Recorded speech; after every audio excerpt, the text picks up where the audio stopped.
Bismillahirrahmanirrahim. Elhamdülillah ve salatu ve selamu ala Resulillah. Hürmetli hazretler, alimler, muallimler, muallimeler, din kardeşler. Esselamu aleyküm ve rahmetullahi ve berekatuhu. Çalışmamın teması tasavvuf ustazlarının ruhi şacerelerin cemiyetinin ahlaki terbiyesi usulü olarak öğrenu. Tarihi şiyanaklardan bilgili bulganca İdil ham Ural boyları teritoriyasında İslam dini 7-8 asırlarda tarala başlagan.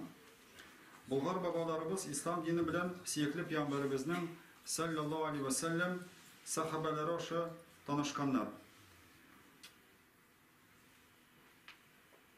Müslimi rivayet etkençe 3 sahabe Bulgar yerine kilgen, onlar 3 yıl yaşagan, ham 3 yıldan sonra 2 sahabe Medine'ye ketken, bir sahabe Bulgarlar yanında kalgan. Ham şunda vefat bulgan. 8-9 asırlarda Orta Azya aşağı İdil boyu Bulgar devletinde Hanefi mezhebi tarala başlagan. Şu vakitten alıp bugünkü güne kadar Tatar halkı gıybedet meselelerin Hanefi mezhebi galimleri yazgan kitapların irene.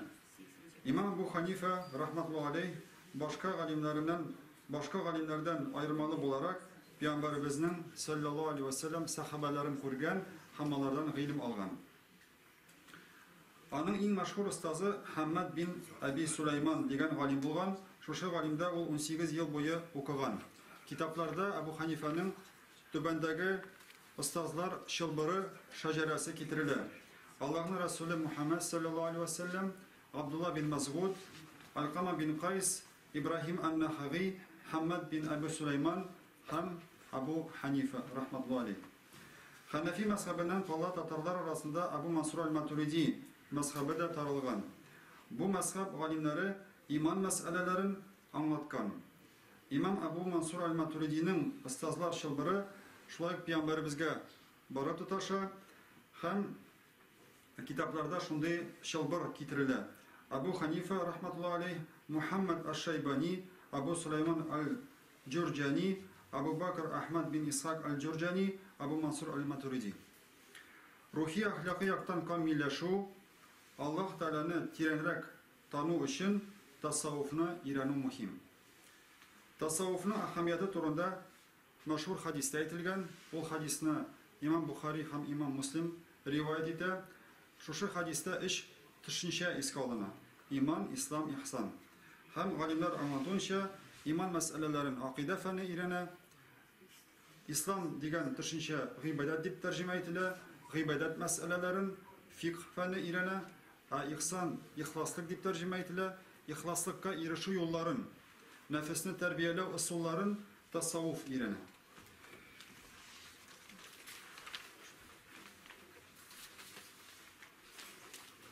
Tasavvuf ustazların şeyh, mürşid dip atıyorlar, yaki işan dip atıyorlar. İşanın şakirtlerine mürid diler. Sufiler farzlardan kala Peygamberimizin sallallahu aleyhi ve sellem sünnetlerin, nafil ibadetlerin daimi ravuşta utiler, tünlerin ibadette, zikirde utkererler. Yani tasavvufunu iranuşilerini, tasavvuf yolunda buluşularını sufiler dip atıyorlar. Hem sufiler ibadette büyük duruş bulalar, onlar başkalarga örnek bulup duralar. Tasavvufun yığıntısı arkasında Tatar halkına şid guruf adetler ötüp kirmegen. Mahallelerde adab ahlaka zor ihtibar birilgen. Allah'a, onun peygamberine sallallahu aleyhi ve sellem sünnetke, ruhi kıymetlerge muhabbet terbiyelengen. Akide hem fiqh fenlerinde mezhepler bulan kibik, tasavvufta da mezhepler var. Lakin tasavvuftaki mezhepler tarikatlar dip atalar. Tarikat ruhi mektep. Bulay dip anlatırım mümkün. Akidedeki mezhep bizge irete, biz nersege şanırga tiyiş, kimge şanırga tiyiş. Fiqhtaki mezhep bizge irete, tani biz bilen nişik ibadet kılırga, taharete nişik ders alırga, nişik namaz okurga, indi süreler okurga, hem başka meseleler. Tasavvuftaki mektep, anne başka şey, tarikat dip eyteler, nefesini terbiyelev usulların irete, köngülünü paklav yolların irete. Hem şunday аңлатма бирергә мөмкин. Акыйда ул акыл, акыл тәнсез яши алмый, тән ул фикъ булып тора, тән җансыз яши алмый, җан ул тасаввуф яки тарикат булып тора. Һәм галимнәр аңлатуынча, кешенең иманы ихлас булсын өчен, чын мөселман булыр өчен, акыйданы да, фикъны да, тасаввуфны да белергә, өйрәнергә кирәк. Һәм безнең җирлектә башта Ясави тарикаты таралган иде. Ни өчен Ясави дип аталды? Чөнки шушы тарикатка нигезне салды Хоҗа Әхмәд Ясави дигән зур галим. 15-16 гасырлардан башлап бүгенге көнгә кадәр татарлар арасында иң таралган рухи мәктәп Нақшбандия тарикаты. Бүген дә шушы тарикатның исеме искә алынды. Бу тарикатка Хоҗа Баһаветдин Нақшбанд дигән улы галим нигез салган. Ни өчен тарикатлар шушы галимнәрнең исемнәре белән аталды? Чөнки бу галимнәр сөннәтне саклауга, таратуга зур өлеш керткәннәр. Җәмгыятьне, мөселманнарны бидгатлардан саклаганнар. Аларның тәрбиясе, тырышлыгы аркасында мөселманнар рухи яктан үскән. Безнең мәдәниятебез, татар халкының мәдәнияте, татар халкының әдәбияты тасаввуф белән бик нык бәйләнгән. Урта гасыр татар әдәбияты ул тасаввуф әдәбияты дип әйтсәк була. Күпләребезгә билгеле булган Кол Галинең Кыйса Юсуф әсәре, аннан соң Алтын Урда чорында язылган әсәрләр, Саиф Сараи әсәрләре, Казан ханлыгы чорында яшәгән шагыйрьләребез Мөхәммәдияр Кул Шариф, аннан инде Мәүлә Кылый, Абдурахим Утызмани, алар барысы да тасаввуф белән бәйле булган улуг галимнәр, шагыйрьләр, әдипләр. Татар дин галимнәре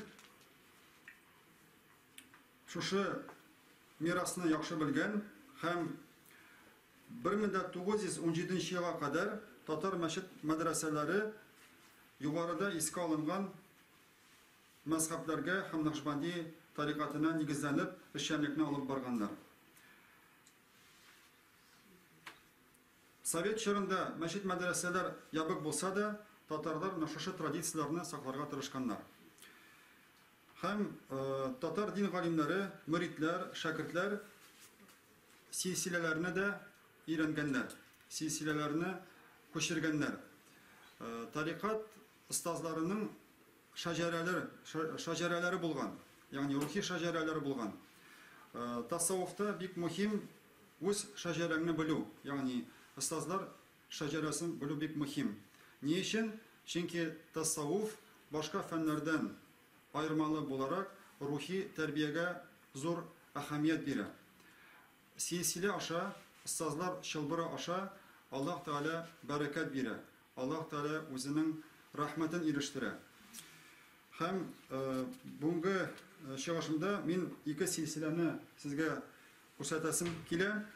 Беренче силсилә Нақшбанди тарикаты остазларының силсиләсе. Бу силсилә табылды Аксубай районының Ибрай авылында. Аны Раиф Марданов күчерде. Сул якта. Һәм шунда көреш өлеш бар. Шушы силсиләнең көреш өлеше бар.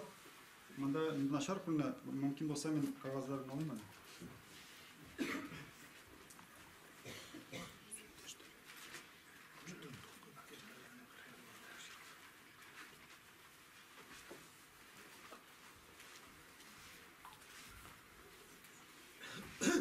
Шушы силсиләнең башында, көрешендә шундый сүзләр язылган. Инна лиллаһи ибадан иза назара ва иля ибадихи албасахум либаса саадати. Ягъни Аллаһ Тәгаләнең шундый махсус куллары бар.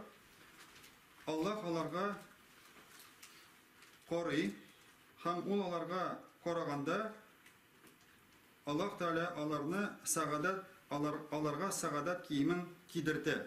Ягъни Аллаһ Тәгалә үзенең рәхмәт карашын юнәлдергәндә, үзенең сөекле кулларына аларга Аллаһ Тәгалә бәрәкәт бирә, үзенең инде рәхмәтен ирештерә.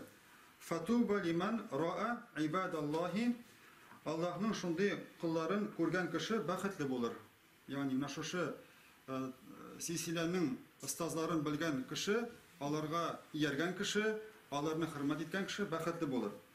Ve ra'a men ra'ahum ve laqad faza fawzan aziman. Hem allarını kurgan kişilerini kuruşu bakatlı bulur.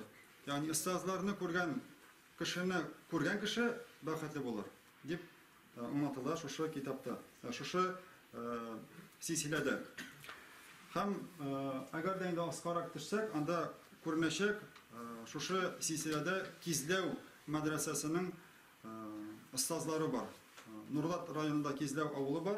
Anda bir kışlı medrese bulgan. Şu medresenin köpçülük ustazları Nakşibandi tarikatı ustazları bulgan. Hem ikinci silsile köpten tuguluna tabıldı.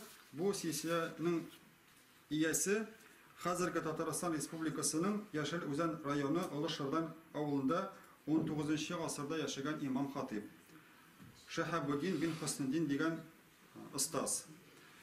Hem naşışı silsile başlana Muhammed Zahid diyen galimden ve bicahi diyen sözlerden başlana, yani onun fazileti Efendimiz Şeyh Muhammed Zahid fazileti aşağı hem kitayında ustazların isimleri Derviş Muhammed Hacagi el-İmkanagi Muhammed Baqi Billah Ahmet el-Faruqi Sirhindi hem bu silsile Muhammed Maksum'a hatlı bara. Naşoşu ustazlar aşağı bizge indi bereket girilseydi, bizge Allah'ın rahmeti, nuru yirişseydi dip yazılgan şu silsilede. Muhammed Maksum benim anlayışım ol Şahabuddin bin Hüsnüddin'in ustazı bulgan. Hem namında şu silsileden son ahırda dua yazılgan. Ya Allah, Allah'a ikisine benim anlayışımda Muhammed Maksum'a hem Şahabuddin bin Hüsnüddin'e Allah'ın ikisine öz muhabbetini şaldırsan idi, hem özünü tanırga yardım etsen idi. Allah'ını her türlü beladan saklasan idi, Allah'a bu dünyada hem ahirette tanışlık birsen idi deyip yazılgan. Hem bu silsilede mühür var, imasta mühür koyulgan. Bu mühürde şunday sözler yazılgan. Bu sözlerini öz kulu bilen Muhammed Maksum yazdı. Yani ruhi ustaz İşan özü yazdı. Mühür Hicri boyunca 1295 yılga qarı. 1295 yıl, yani miladi boyunca boyunda 19. asır. 19. asır.